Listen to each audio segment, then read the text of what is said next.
más si tenemos actualidad junto a Claudia Salas. Exactamente. Se aprobó. Se aprobó, salió humo blanco, lo habíamos estado conversando ayer respecto a lo que pasaba en la Cámara de Diputadas y Diputados, donde esta mañana había mucha tensión, pero finalmente se aprueba la idea de legislar. Te voy a contar por cuántos votos, porque hasta último momento no se sabía qué postura iba a tomar Demócratas. Y de hecho había una especie de amenaza, encontré yo. Ella dice que no es amenaza, de Pepa Hoffman.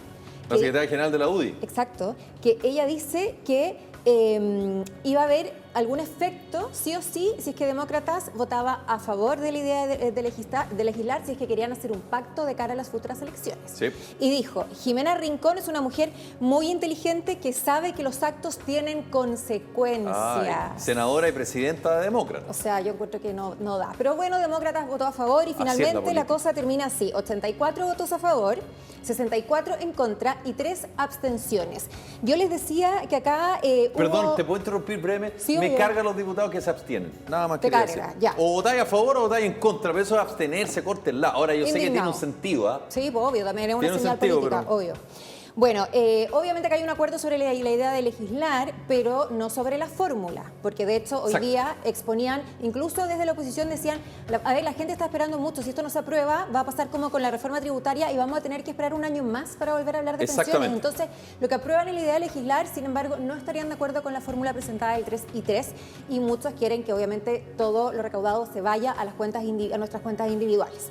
Pero bueno, vamos a escuchar, porque ya que hablábamos de la tensión que hubo ahí en el hemiciclo, lo que dijo el diputado Diego Ibáñez. Mira. Ahí. Se dejen iluminar por la senadora Jimena Rincón, exdirectora de AFP Provida. Porque ustedes aquí, ustedes no tienen conflicto de interés. Y el gobierno sí acogió su propuesta de 3 y 3 completita. Ustedes la pidieron y el gobierno, ¡pum!, la timbró. La timbró. Entonces, ¿por qué rechazar? Que no los obliguen a traicionar su palabra empeñada. Con toda la amistad, diputado Chalper, por su intermedio, presidente.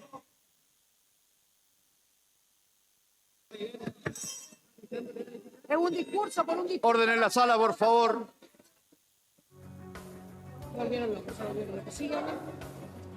Y eso no fue lo más fuerte que dijo. No fue lo más fuerte. Se refirió luego también a, hablándole a la derecha, a las asignaciones que tienen, por ejemplo, él decía a sus abuelos que estuvieron en la Fuerza Armada con Capredena, y decía, Sí. funciona cuando el Estado se preocupa de las platas finalmente. Sí. Bueno, vamos a ver qué es lo que pasa ya con el próximo trámite Y, y tiene, luego... y tiene un punto. Ahora, Sí, yo le encontré toda la razón. no sé si exactamente porque es del Estado, No. sino que porque a dónde va. Exacto. Y Pero... quedó amarrado en la dictadura, porque el general Pinochet, Sí, po. y están en las discusiones que hubo previo a la reforma previsional de José Piñera, están las actas, digamos, que él decía, yo no le voy a pasar, no me acuerdo cuánto era lo que se hablaba en esa época, tantos millones de dólares a estos empresarios para que vean las jubilaciones de mi gente. Yo prefiero, y eso fue amarrado, fue una cosa legal, digamos. Entonces, no necesariamente tiene que ver con que el Estado se encargue de esas platas de Capredena y de Preca. Es un poquito más, digamos, es un poquito más amplio, complejo sí. y amplio que eso. Sí, de todas maneras. Pero bueno, el gobierno estaba ahí, la ministra Toá, estaba Camila Vallejo también, la ministra Janet Jara.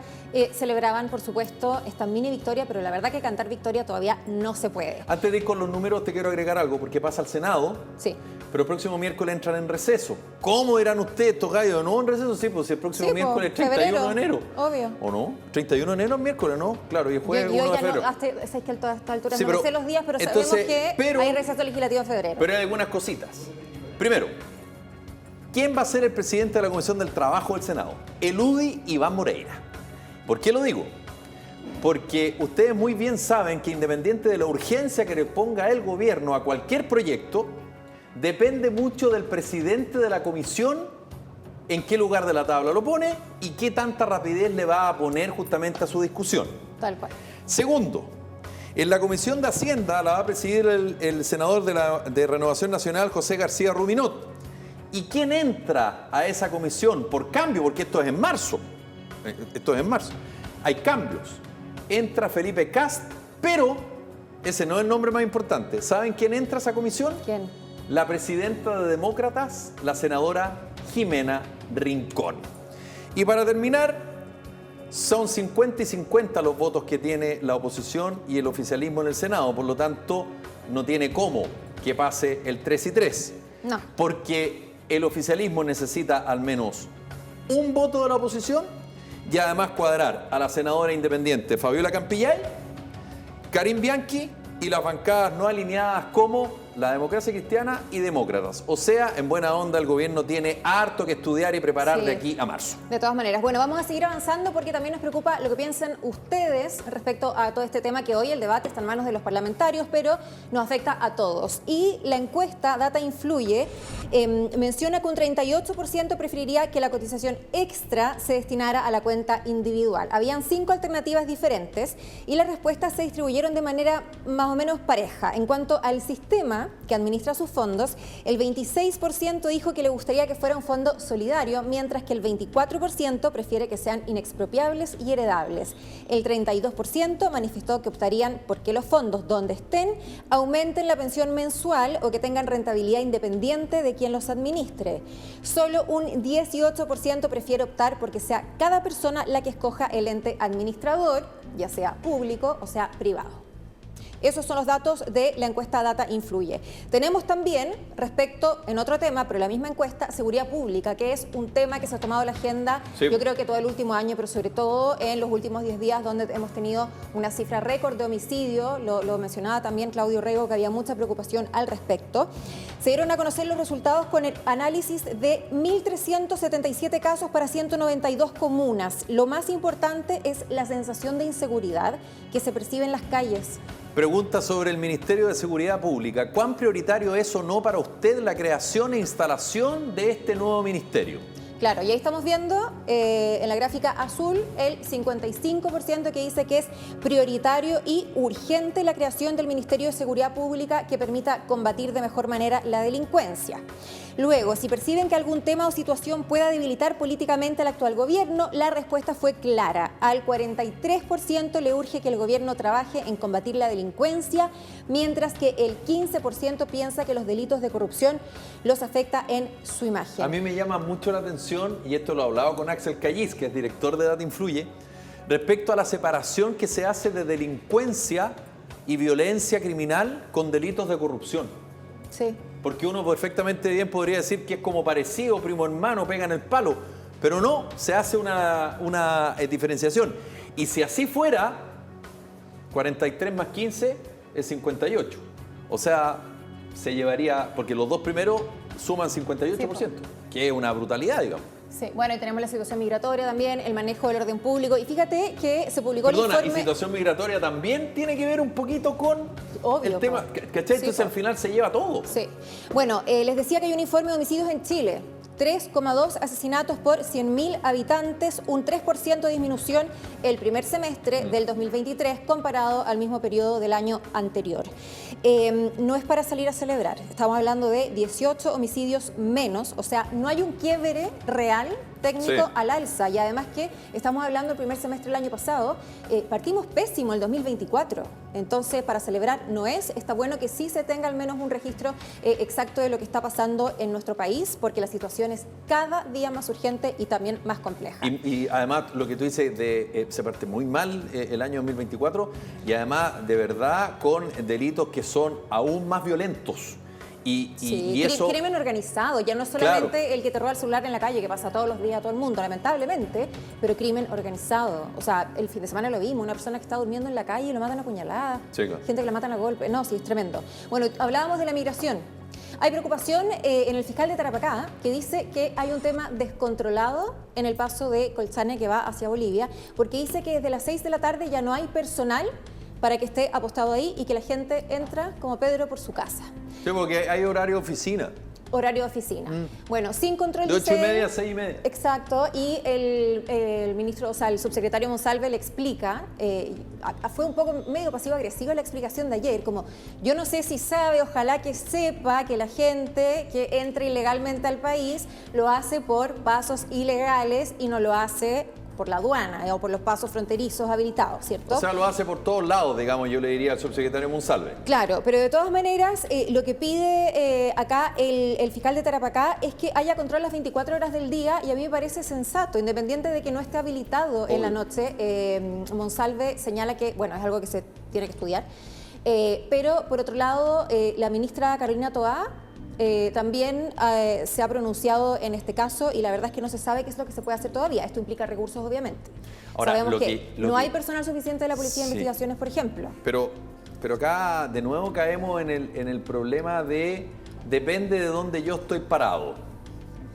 El gobierno, obviamente, cualquiera sea, y en particular este, se va a defender como gato espalda frente a, digámoslo, esto fue una denuncia de Mega. Una denuncia de Mega, Bueno, donde un periodista va hablando con una persona y dice, oye, ¿usted para dónde? No, y tranquilito. Y esa denuncia, de alguna manera te muestra que lo que el subsecretario del Interior, Manuel Monsalve, está diciendo es al menos creo yo, ineficiente. Sí, obvio. ¿Sabes por qué? Porque se sabe hace rato de la crisis migratoria. No, y sobre todo en Colchane, pero... Y el Estado de Chile, si tú tienes ahí un problema y de ti depende la aduana, porque no depende de nadie más, sino que depende del Ministerio del Interior, bueno, no sé, compadre. que se Págate pongan los sobresueldo, recursos ahí, obvio. ocúpate por lo menos unos 3 meses, que no sea para siempre, pero ese paso, el oficial, no puede tener, sobre todo para personas caminando, porque ya sabemos que mayoritariamente los inmigrantes ilegales entran a territorio chileno caminando, no en camiones o en buses o en autos. Sí. Pon un control las 24 horas del día. Es de perogrullo. Y lo peor de todo, perdona, la ministra del Interior en una de las declaraciones dijo, lo estamos evaluando. Sí. Perdón, pero No. si la crisis migratoria partió hace mucho rato, Sí. ¿cuánto más tienes que evaluar tú para eso?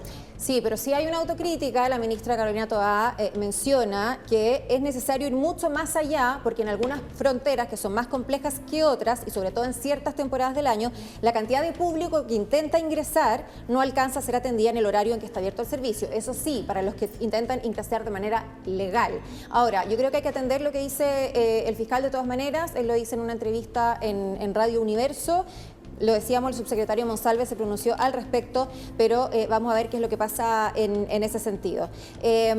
Bueno, vamos al área... bueno, antes de ir al área internacional, porque tenemos resultados de las primarias de Donald Trump, nos vamos a Estación Central, porque les adelantábamos que el alcalde está solicitando que haya militares en el terminal de buses.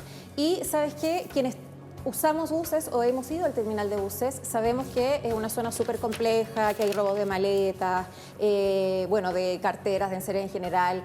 Se ha visto que hay verdaderas mafias de taxistas. Yo lo vi en una denuncia que hacía la prensa la semana pasada, y que es tremendo lo que le hacen a los extranjeros.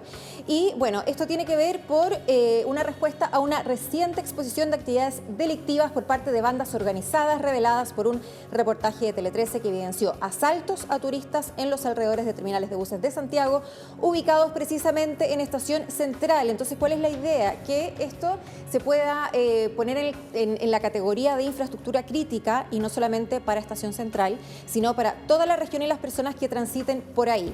¿Qué es lo que propone concretamente el alcalde? Despliegue militar que brinde servicios como control de identidad, prevención, infantería y presencia constante en los lugares afectados, con el objetivo de disuadir y contribuir al mantenimiento del control y el orden, porque efectivamente sí generan una acción disuasiva. Yo sé que, y lo hemos hablado, que es un tema medio polémico el de los militares, pero lo que está pasando en Estación Central, no solamente donde están los buses, pero en los alrededores, es muy peligroso para los vecinos, pero también para las personas que se movilizan todos los días. Muchos expertos en esta materia señalan que sería bueno que antes de eso, mucho personal policial que está en labores administrativas salga a la calle. Sí, y para las general. labores administrativas que haya personal administrativo, y que en Sí, las comisarías no, pero- o los retenes haya 1 o 2 policías en la guardia armados. No, pero es Y un el tema- resto adentro, personal administrativo. El problema, Claudia, que esto suena bien, suena súper bien, pero ya sabemos para qué están preparados los militares, y ahí está el riesgo. Exacto. Bueno,